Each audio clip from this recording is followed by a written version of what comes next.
Olá, doutor Gustavo. Boa noite, tudo bem? Boa noite, tudo bom, Aretusa? Prazer estar aqui com vocês de novo. É um prazer estar recebendo aí o senhor novamente, né? E todos aqui do CRO-MG, muito orgulho, parabenizando o senhor, mandaram muitos abraços, o nosso presidente, doutor Rafael, o doutor Gustavo Tempone, e nós estamos parabenizando, né, por essa citação aí, como diz o outro. Como é que foi receber esse título tão especial? Pois minha vez, muito obrigado ao CRO pela oportunidade de novo de estar aqui falando sobre a minha ciência, a minha pesquisa e de antemão, assim, é uma conquista que ela não foi minha exclusivamente, né? Foi de um grupo de pesquisa que eu já chefio há 11 anos na UFMG, que chama Centro de Biologia Gastrointestinal e que eu tenho diversos alunos, especialmente alunas que trabalham comigo. Meu grupo, eu falo com as pessoas que a minha carreira científica ela é um compilado de um monte de mulheres extremamente capazes que passaram na minha carreira científica. Acho que dos 52 alunos que eu já orientei, talvez mais de 40 acho que foram mulheres, pessoas que hoje estão com as carreiras científicas próprias, pessoas independentes. Eu fico muito feliz de, de poder ter tido a honra de trabalhar com tantas pessoas boas assim na minha carreira. Mas foi uma coisa meio surpresa, sabe? Eu estava em casa numa sexta-feira, assim, aí meu celular tocou, era um repórter de Washington, um, um freelancer que fazia reportagem para Nature, e eu acho que todos sabem, né? A Nature hoje está entre as revistas de ciência mais famosas do mundo, uma das mais clássicas, mais antigas, e publica ciência de todo tipo, né? Ele me ligou perguntando se eu poderia falar porque né, que teve uma reunião e que eles iriam entrevistar 5 pessoas no mundo sobre o esforço que elas tinham feito para que a ciência fosse popularizada, não somente em universidades de altíssimo poder aquisitivo, mas em países onde o acesso à ciência era mais restrito, né? Como é o caso do Brasil, não especificamente por uma falta de recursos, mas por uma falta de priorização, talvez, de recursos para a ciência, né? Aí eu conversei com esse repórter umas 2 horas no telefone e ele sumiu, assim, sabe? Então eu não o vi mais.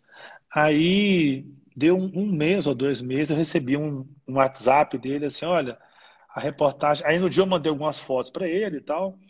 Aí eu recebi uma mensagem no WhatsApp, olha, a reportagem sobre a sua entrevista saiu nessa edição da Nature.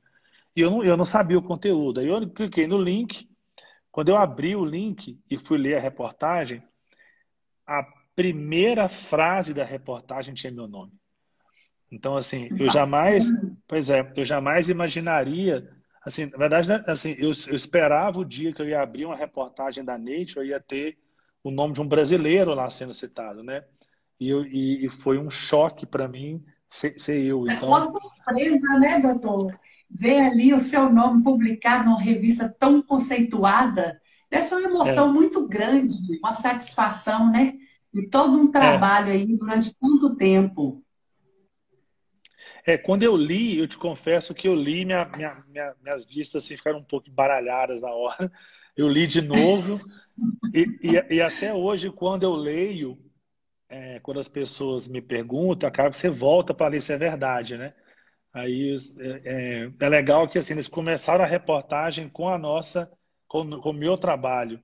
Então foi uma coisa que me deixou muito feliz, assim, e que, assim, no fundo, eu uso essa oportunidade para encorajar as pessoas a seguirem não somente a carreira profissional da área prática, mas entenderem que cientistas como eu, que sou dentista, que se dedicam à área básica, são também importantes para a formação da ciência, dos dados científicos, e ser cientista me ajuda muito como professor de alunos de odontologia e até como empresário do ramo educacional da odontologia no Brasil. Então, eu falo para as pessoas que não são cientistas que quando você se torna cientista, você não consegue deixar de ser cientista na sua vida pessoal. Então, você encara tudo com um viés científico.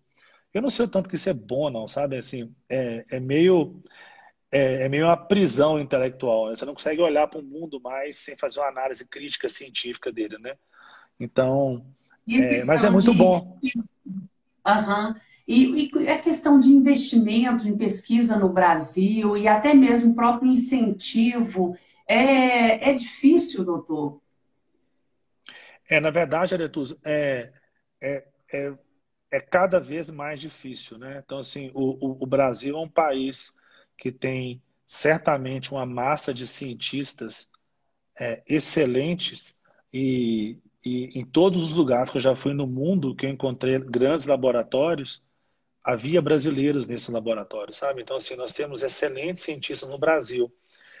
Porém, por uma questão de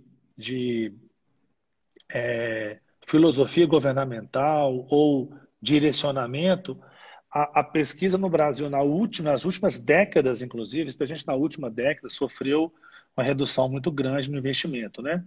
E para quem tem acompanhado de perto a pandemia da Covid-19, tem percebido que a única alternativa para que a pandemia passasse e para que nós tenhamos uma redução na morte das pessoas estava na ciência. Então, de tudo que aconteceu, de todas as mensagens de WhatsApp, de todas as fake news em todos os lugares, a única coisa que foi perene e que tem solucionado a pandemia é, de fato, é, o desenvolvimento de vacinas, especialmente, e todas as teorias de isolamento social, de distanciamento, de uso de máscara, que são teorias que têm um embasamento científico muito forte, né? A gente pode ver em Belo Horizonte, por exemplo, embora eu não esteja aqui de maneira nenhuma advogando a favor ou contra nenhum tipo de política pública,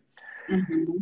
e entendo que quando se faz um lockdown, embora você tenha um ganho em termos de expansão da doença, você tem uma perda financeira muito grande de diversos grupos. Então, eu entendo os dois lados e acho que é virtualmente impossível de se tomar um lado ou outro, já que os dois lados têm pontos muito sensíveis, mas um fato é que as projeções das mortalidades, as projeções sobre o número de pessoas infectadas, especialmente as projeções que Belo Horizonte tem feito pós-lockdown, quer dizer, todos os lockdowns de Belo Horizonte culminaram em redução de todos os índices, né? Embora eu entenda perfeitamente que isso cause um dano financeiro gigante para diversas pessoas. Então, de novo, né, é muito difícil ponderar, mas a ciência vem como uma luz para nos guiar até a que ponto o lockdown é importante, até que ponto ele tem um impacto econômico muito grande. Então, assim, se nós tivermos uma sociedade pautada na ciência, especialmente nas ciências que nós chamamos de básicas, que para quem não entende, são aquelas ciências que permeiam a base das ciências aplicadas, né? Então, é inadmissível se pensar numa prática clínica aplicada numa ausência absoluta de ciência básica, né? Então, assim, por exemplo, os dentistas, desde eu estava hoje de tarde, inclusive, na clínica de um grande amigo meu, que é o Vinícius Machado, lá na Slice, e estava vendo, abismado, a tecnologia que é o planejamento virtual em 3 dimensões de implantes, de posicionamento de. Eu sou um aficionado por tecnologia e quando eu vi aquilo, é maravilhoso. O que é aquilo? Aquilo não nasceu de um dentista que quis fazer aquilo. Aquilo é a aplicação da ciência básica computacional que foi desenvolvida por um motivo extremamente distante da odontologia, mas que hoje faz parte do dia a dia dos dentistas, né? Então, assim, a ciência básica está nisso, está nos enxertos, está nos preenchedores faciais, está nos medicamentos, está nos anestésicos. Então, a ciência básica permeia. A gente sabe hoje, por exemplo, que mais de 30% do PIB dos Estados Unidos vem de pesquisas básicas. Então, acho que essa que é a tônica de hoje, né? O tanto que o dentista, né, que é o principal fórum que está aqui hoje, pode se beneficiar de pesquisas básicas. E uma última coisa que é Do- interessante, né, para os alunos, que assim, muitas vezes o ciclo básico que é dado no ICB, né, ou na faculdade, Sim. nos primeiros períodos, o aluno de odontologia entra com a sede de fazer dentística, extração, cirurgia, enfim, o que seja, e acha que o ciclo básico é quase que uma penalização criada para o aluno que tem que passar por aquilo ali, né? Tem festas que acabou o ciclo básico e tal. O que é triste, porque a base, assim, se alguém tivesse me contado isso quando era aluno de graduação, assim, cara, presta atenção no ciclo básico, isso vai se tornar um profissional melhor. Eu talvez teria até estudado mais, mas a gente é educado para passar o mais rápido possível o ciclo básico e extrair os dentes do real cirurgião dentista, e a gente sabe que hoje não é isso, né? A base da ciência é muito importante. Ô, doutor Gustavo, e conta assim um pouquinho mais para gente, né, sobre como é que foi, como que surgiu a ideia da realização aí dessa pesquisa? Então, foi um espírito que eu acho que muitos brasileiros têm, né? Que é um espírito de solucionar problemas, né? Vem aqui. Quem passou por aqui agora? Vem aqui, você que está aqui do meu lado aqui, ó. Vem cá. Quem é que está aí? Meu mestre aqui, ó, Felipe Jäger. Olá, tudo bem? Boa noite. Deixa eu roubar um fone dele. Pega um fone meu aí. E aí, pessoal, boa Boa noite. noite, Bati na tudo bem? live de vocês aí. É. Mas parabéns pelo convite aí, parabéns a toda a diretoria do CRO, essa turma fantástica aí. Ninguém melhor para falar sobre esse assunto que esse cara aqui, né? Que tanto Ah, com enobrece. certeza. Nós é que agradecemos, sentimos muito honrados, viu? Esse cara enobrece aí a ciência do Brasil, um orgulho muito grande para a odontologia, né? Mostrando que Orgulho da odontologia mineira, né? é mineira, do orgulho do Brasil, colocando aí cada vez mais a odontologia num lugar que ela merece, que é no topo. Então, eu tenho muita Com honra, uma certeza. satisfação muito grande de tê-lo não só como sócio em algumas atividades, mas como amigo e aí a maior inspiração da minha vida. Parabéns, Valeu, pessoal. Boa Bonzão. live para Obrigado. vocês aí. Nós Valeu. Valeu. agradecemos, viu? Até mais. Um abraço. Tchau, tchau. Tchau, até Valeu, Bonzão. mais. Então, foi uma coisa assim meio que inesperada, né? Porque eu estava fazendo o meu segundo pós-doutorado no Canadá e eu fui ensinado lá algumas técnicas de microscopia em animais, só que os aparelhos que eu utilizava lá eram muito caros, né? Então, assim, eram microscópios de 1.500, 1,5 milhão de dólares, 2 milhões de dólares, 1 milhão de dólares e tal. E tinha peças desses microscópios que tornavam as cirurgias mais fáceis, que custavam 10, 20, 30, 100 mil dólares, né? Quando eu voltei para o Brasil, eu precisava, assim, na verdade, eu tinha um contrato de muitos anos no Canadá e com um ano eu já tinha vontade de voltar para o Brasil porque eu achava que, assim, eu não me sentia bem tendo tido a minha formação toda no Brasil, sendo pago o meu estudo pelo povo brasileiro e eu simplesmente fazer ciência para um país que não fosse o Brasil, né? Então, assim, eu sempre tive essa vontade de assim, cara, se o povo pagou meu estudo, a única uma contrapartida que eu posso devolver para o Brasil é fazer ciência em solo nacional, né? E eu tinha muita vontade de fazer isso em Minas Gerais, que é onde eu nasci. Eu sou de Ipatinga, né? Então eu queria fazer isso aqui. E aí, quando eu voltei para o Brasil, o choque de realidade é muito grande. Então, assim, eu tinha menos de, sei lá, um sexto, um sétimo do dinheiro para comprar o mesmo microscópio e comecei a tentar ver como que eu reduzia a complexidade do microscópio para o preço dele cair. E algumas peças que custavam, às vezes, 10, 30, 40 mil dólares, eu fiz uma redução delas. Assim, o Felipe me enche o saco que eu falo né, que é uma gambiarra, mas no fundo foi pegar pedaço de plástico e colar com cola e fazer um sistema onde, ao invés de eu ter uma mesa linda de cerâmica com a caixa, com o termômetro jogando um ar, 37 graus, aquela coisa toda maravilhosa, custa muito caro, eu fiz uma mesinha pequenininha assim de acrílico, coloquei uma luz para esquentar o camundongo Gente. e por mais descrente que as empresas estivessem que isso funcionaria, funcionou muito bem, a ponto da gente publicar capas das maiores revistas do mundo com é, assim, microscópios que a priori nem funcionariam, né?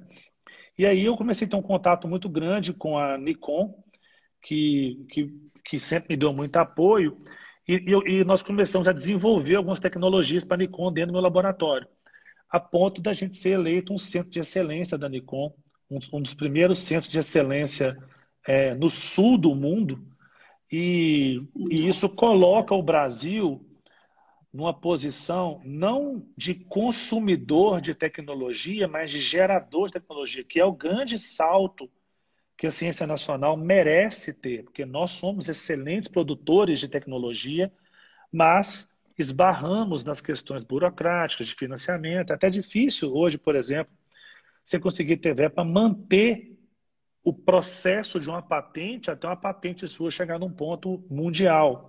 Você acaba É tendo que aí que eu vender. iria entrar, doutor, dentro da pesquisa, quais foram os principais assim, desafios, né, encontrados para a realização desse trabalho?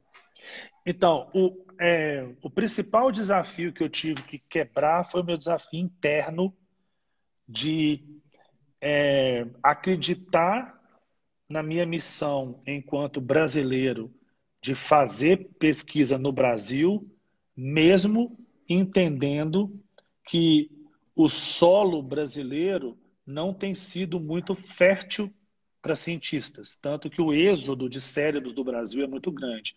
Então, a primeira missão foi decidir que o Brasil era o lugar que eu queria viver e fazer a minha carreira.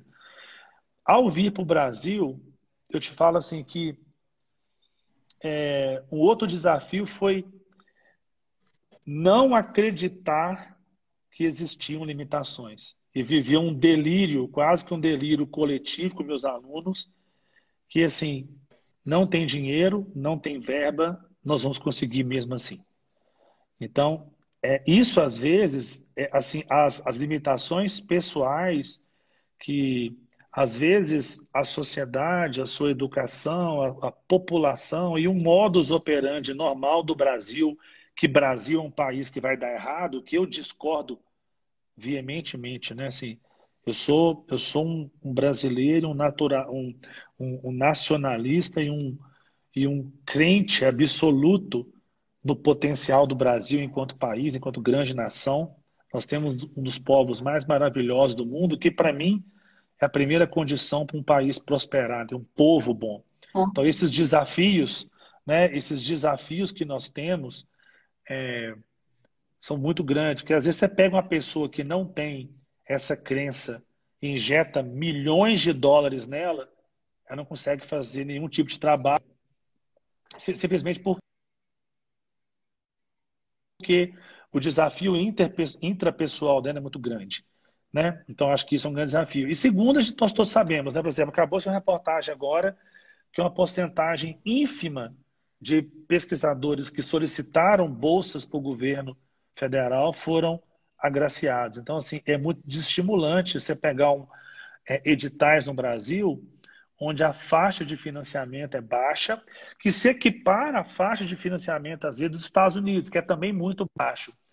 Só que existe uma diferença, que nos Estados Unidos, quando você ganha, e na Europa, quando você ganha um projeto de pesquisa, ele é pago na data que você ganhou, né? No Brasil existe uma falta de agenda muito grande, que você vive, você ganha um projeto de pesquisa extremamente difícil, aí você vive um tempo grande do edital do projeto, às vezes, por exemplo, o projeto dura 2 anos, você fica 1 ano e meio, às vezes, sem receber nenhum centavo. Do dia para a noite, você recebe todo o dinheiro que você... Quando recebe, né? Você recebe todo o dinheiro que você tinha que receber. Aí você não... Assim, ao invés de você gastar o dinheiro de maneira cronologicamente correta, A gente brinca que, assim, ser do dia para a noite, ser pobre, do dia para a noite, ser rico, tem que ficar pobre em alguns dias, porque senão o dinheiro tem que voltar para o erário. Entendeu? Então, assim, É, então não é somente uma falta de financiamento que às vezes pega, especialmente pesquisadores em início de carreira, né? Assim, eu tive uma relativa sorte que é assim cronológica, né, que quando eu comecei a minha carreira há 10 anos atrás, eu peguei um governo que estava com investimento muito alto em pesquisa. Então eu consegui muitos projetos que ao executá-los me deram uma certa notoriedade na minha área que hoje me permitem aplicar para projetos e acabar ganhando esses projetos. Mas se uma pessoa com a mesma capacidade que a minha consegue o mesmo carro que eu hoje, ele está aniquilado, né? já Então, está assim, difícil. E tem um fato aqui, doutor, muito curioso, que o senhor teve a ideia, né, de reaproveitar e adaptar o uso de materiais que parariam no lixo uhum. para fazer esse trabalho. Muito criativo, como é que foi isso? Pois é, teve um, assim, quando precisa de algum equipamento no laboratório que é muito caro, eu costumo fazer uma ronda lá no ICB e procurar alguma. Se não tem alguém que não está utilizando, tal. Eu já consegui microscópios, algumas coisas que as pessoas às vezes têm, e não estão utilizando, e eu acabo pegando para o laboratório emprestado para sempre, né, e fica no Sim. laboratório comigo. E um dia desse, um dia atrás, a gente precisava de um transiluminador para ver uns géis de DNA, e eu fui lá no quarto andar, onde as pessoas têm equipamentos mais avançados nessa área, e achei debaixo de uma pia, no lixo, assim, uma luz UV que eu precisava, né? E esse equipamento custa em torno de 8 mil a 10 mil dólares. Eu achei essa lâmpada lá, que funcionava, e eu precisava isolar essa lâmpada para não queimar os olhos das pessoas, que o UV ele acaba causa dano à retina, né? Aí eu construí uma caixa, eu peguei uma caixa de sapato primeiro para medir a altura que dava, fiz um buraquinho para colocar a câmera do celular. Os celulares estão vindo com câmeras cada vez melhores, né? Aí eu coloquei uma câmera de celular em cima da caixa de sapato e funcionou. Aí eu fui na mesma loja que fez a peça do microscópio, acho que eu gastei 30 e poucos reais, e fiz uma caixinha preta com um furinho e que hoje é utilizado por outras pessoas, que funciona super bem. Então, assim, Haja criatividade, doutor.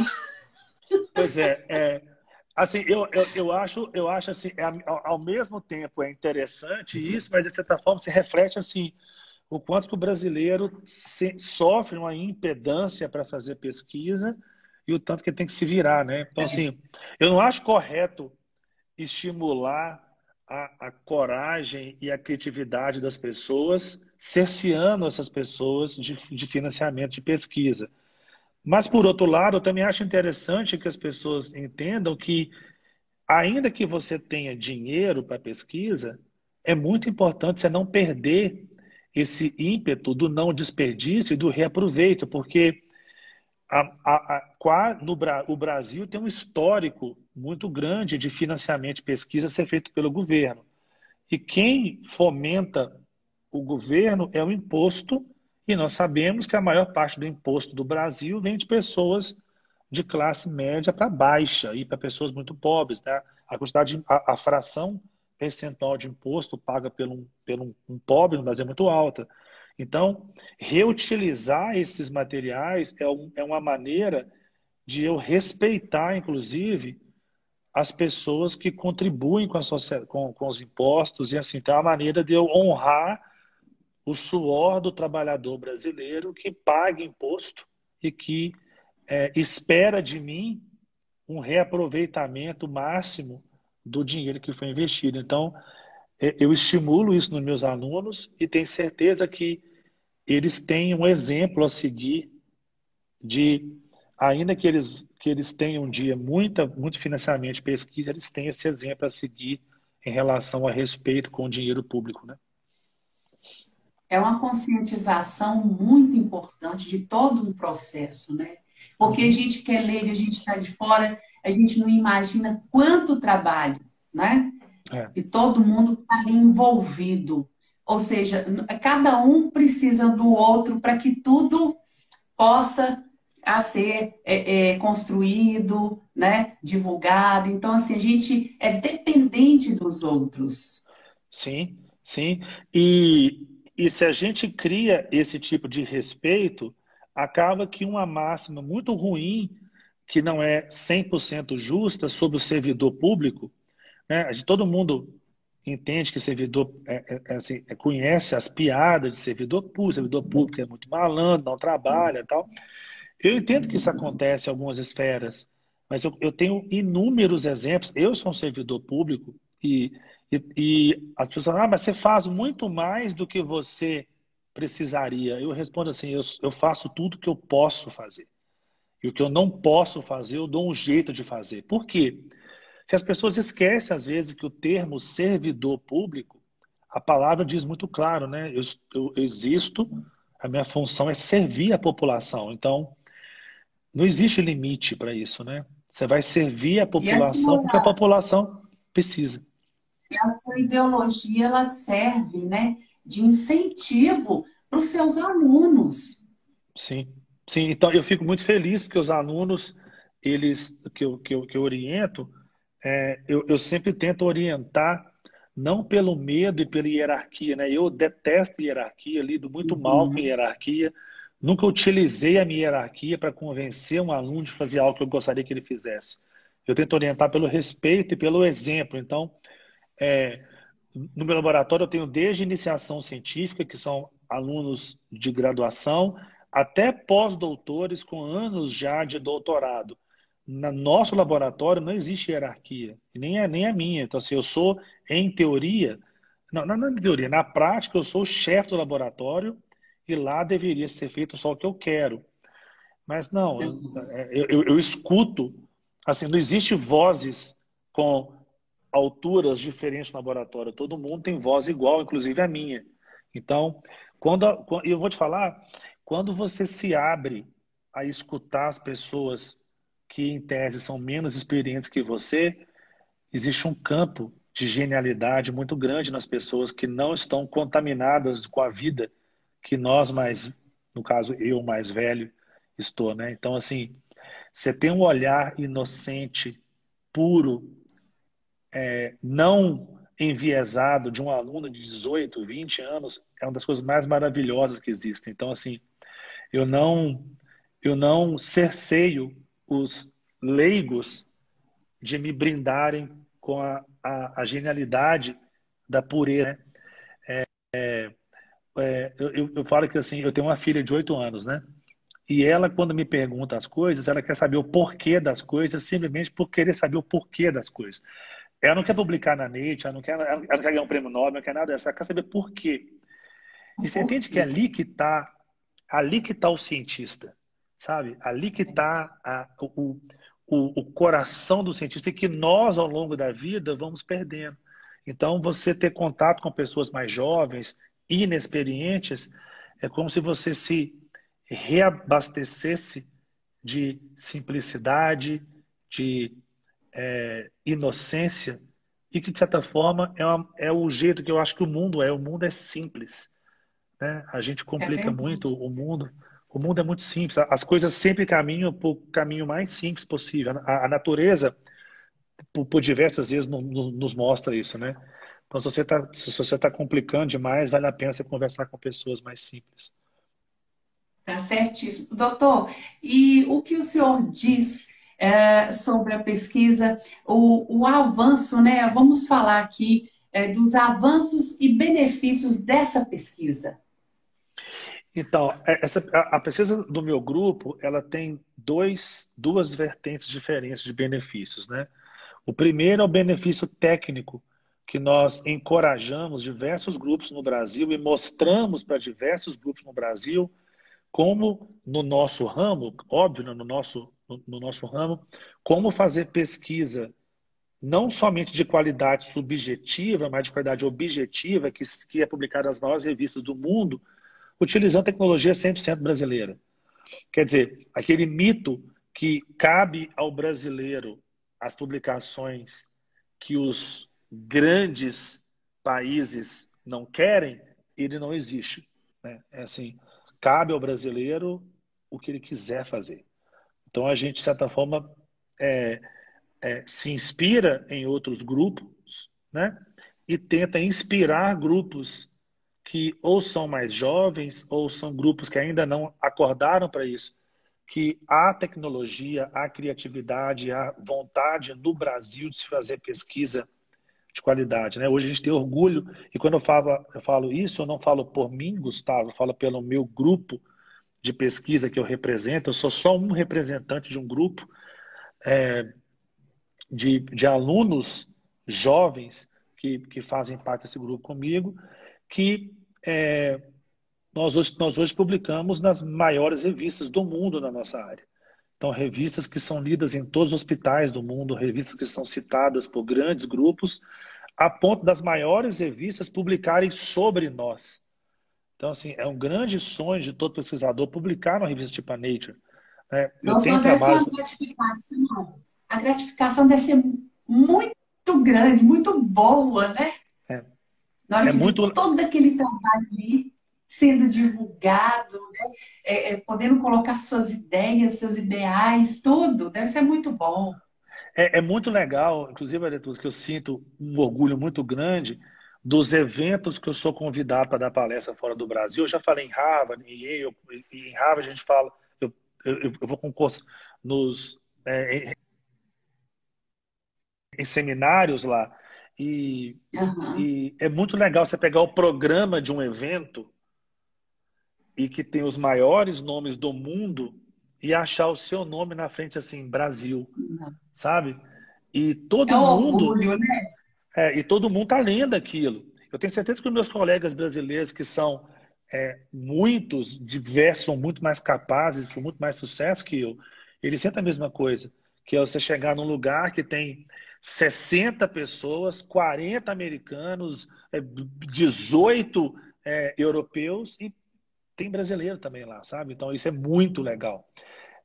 Você vê que não por dó, não por cota, mas por competência, o Brasil tem chegado em grandes eventos. Assim, existem, e eu acho assim, que existe uma falta de popularização dos nossos heróis Uhum. nacionais cientistas, que são pessoas que hoje, muito claramente, para quem ainda não tinha entendido, estão literalmente salvando a vida dos outros brasileiros. Quando eu digo cientista, eu não digo só o que está na bancada fazendo pesquisa, eu digo os médicos, os enfermeiros, os biomédicos, os biólogos, farmacêuticos, pessoas que se dedicaram à carreira inerentemente científica, ora aplicada, ora básica, né? E que são aí a solução para a nação hoje, né? E o outro benefício que a gente coloca para a população é que os trabalhos nossos sobre imunologia e desenvolvimento do sistema imunológico, especialmente hepático, a importância da alimentação da criança, especialmente alguns trabalhos sobre Uhum. leite materno que a gente tem, mostrando assim como que é importante o cuidado com a criança e com o bebê enquanto alimentação e quanto que é importante para o adulto, inclusive, não se automedicar, não utilizar medicações que causam lesão hepática. Então, assim, nós temos vertente de trabalhos tanto de desenvolvimento do sistema imune, como de alimentação, como de obesidade. Tem uma linha no meu laboratório linda de nutricionistas que trabalha como que a dieta desbalanceada pode causar problemas na sua saúde, ainda que você pare de usar essa dieta desbalanceada. Então, acho que tem um benefício para a ciência e para a população. E o conjunto disso tudo coloca o Brasil numa posição de destaque por um motivo positivo e não pela enxurrada de motivos negativos que as pessoas colocam o Brasil no mundo, né? Então, eu não me lembro a última vez na minha vida que eu falei qualquer coisa contra o Brasil. Não porque eu sou cego, mas porque eu tenho inúmeros motivos para falar bem do Brasil. Então, eu posso escolher, né? Se eu tivesse só um, talvez eu seria um papagaio e ficasse repetindo um. Mas eu tenho inúmeros motivos para falar bem do Brasil. Tem para falar mal também? Tenho, mas já tem muita gente falando mal, então eu vou fazer o contrapeso do outro lado, entendeu? Isso mesmo, e vamos em frente, né? Com esperança sempre. Claro. Não podemos perder a esperança. Doutor, infelizmente nosso tempo já está encerrando aqui. O assunto é muito interessante, é muito bom, passa muito rápido a live, né? Mas antes da gente terminar, qual a mensagem final que o senhor deixa aí para os seus alunos, seus seguidores, seus colegas, né? Quanto a essa parte aí, esse assunto que hoje nós abordamos, que é, transcendendo a odontologia pelos caminhos da ciência básica. Qual a sua mensagem aí que resume o senhor deixa? Então, esse primeiro é para os alunos de graduação, que é uma, uma parte extremamente importante da odontologia nacional, né? Então, assim, os alunos de odontologia são a esperança para a manutenção da odontologia do Brasil no status que ela ocupa hoje, que é uma das melhores odontologias do mundo. A mensagem para eles é que não é porque você decidiu ser dentista e o estigma do dentista é do profissional que atende um paciente que você não pode seguir uma carreira de ciência desenvolvendo tecnologias para odontologia ou não. Eu não tenho artigos na minha carreira que desenvolvem técnicas para odontologia, mas o que eu faço muda livros que dentistas estudam. E a minha cabeça de cientista, a formação de cientista que eu tive, me ajuda a formar dentistas melhores. Então, que o aluno de odontologia entenda que eu sou dentista, a única graduação que eu fiz foi odontologia, e que o dentista pode ter essa carreira de cientista, de modificador da ciência mundial.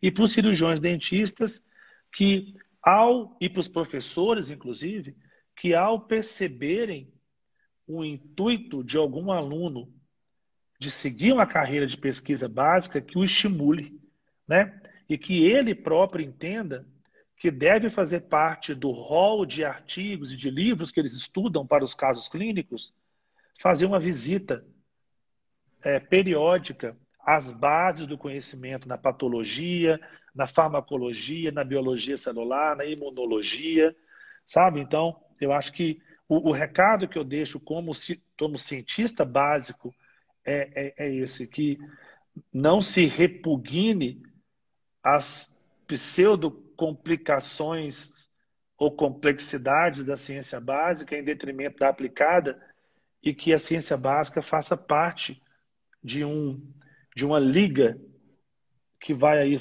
tornar o seu conhecimento aplicado muito mais perene, muito mais consistente.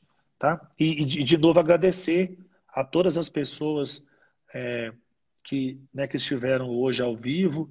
Espero que a mensagem que eu traga seja de esperança, de fé e especialmente de orgulho de ser brasileiro, né? A gente tem perdido essa paixão pelo país e entender que a situação política nacional nunca, e não é só agora, mas nunca deve ser a cara desse país. A cara desse país é o povo e não a situação política. A situação política muda de 4 em 4 anos, mas o brasileiro fica aqui gerações, né? Então a cara desse país não pode ser dada pelos maus exemplos, né? E sim pela grande maioria de brasileiros, que é um povo trabalhador, um povo honesto, um povo bom de coração, um povo que merece uma situação nacional mais correspondente ao que ele é. Então eu deixo a mensagem de esperança e de fé e de luta que, né, por uma nação que começou a carreira dela muito tarde, né? O Brasil é um país muito jovem. Nós temos muito a crescer ainda. Deus quiser, e com pessoas e profissionais assim como o senhor, aí que o Brasil vai deslanchar mesmo. Vamos sempre à frente. Vamos ter muitos. E muitas pessoas aqui, ó, parabenizando, os colegas parabenizando, mandando abraços, né? Então, aí pode dar uma boa noite, um tchauzinho para eles aí, os nossos seguidores. Então tá bom, gente. Muito obrigado aí. É um orgulho de novo, né? Ver tanta gente aqui conosco e as que não né, não puderam estar ao vivo agora e vão assistir isso depois, se quiserem discutir ou precisarem de mim na universidade, o meu Instagram está sempre aberto, as pessoas podem me mandar mensagens. É muito fácil achar meu contato para mandar e-mails. Tá? Então, meu laboratório de pesquisa ele é do Brasil, ele é aberto ao brasileiro, e isso é uma coisa que eu nunca vou deixar ser diferente. Então, o meu laboratório é do Brasil. Tudo que eu fiz extra universidade, hoje é da universidade. E se eu puder ser útil em alguma coisa, se eu puder conversar com as pessoas sobre ciência, é sempre um prazer para mim. E estamos aqui somando também na parte educacional com com as outras ações que nós temos nas outras empresas nossas e tentando colocar na odontologia ainda mais alternativas educacionais. Então, o que eu puder ser útil em todas essas questões, contem comigo. É um prazer estar aqui no CRO. Espero poder conversar mais com vocês aqui ao vivo. Sempre que puder, é só me chamar. Doutor, é uma satisfação enorme, né? Estar aqui essa noite aí, o senhor tirou um tempinho para estar aqui com a gente. E então, assim, nós sentimos realmente muito honrados com a sua presença. E estamos sempre de portas abertas. Tá Muito bom? obrigado. É Muito um prazer. obrigado. Uma boa noite e sucesso sempre. Obrigado. Um Vai abraço aí levando para o o nome do Rafael. nosso país aí. Um abraço para o Gustavo, para o Pode deixar. Rafael. Tá? O Pode grande doutor deixar que eu Gustavo estou sim. Sempone, Rafael, manda para eles aí. Fala que eu estou esperando eles uma visita. E eu fico muito feliz pela gestão do CRO, uma gestão competente, uma gestão honrada, focada e que valoriza muito os princípios da ciência. Então, eu fico muito feliz de ver o CRO no auge da inteligência, de valorizar a ciência básica e valorizar o cirurgião dentista que é cientista. Eu fico muito feliz de ter vivido para ver isso acontecendo. É uma honra muito grande como dentista e como mineiro, especialmente. Muito obrigada mais uma vez, viu, doutor? Um grande Bom, abraço. um abraço, boa noite. Tá, tchau. Tchau. Tchau, boa noite.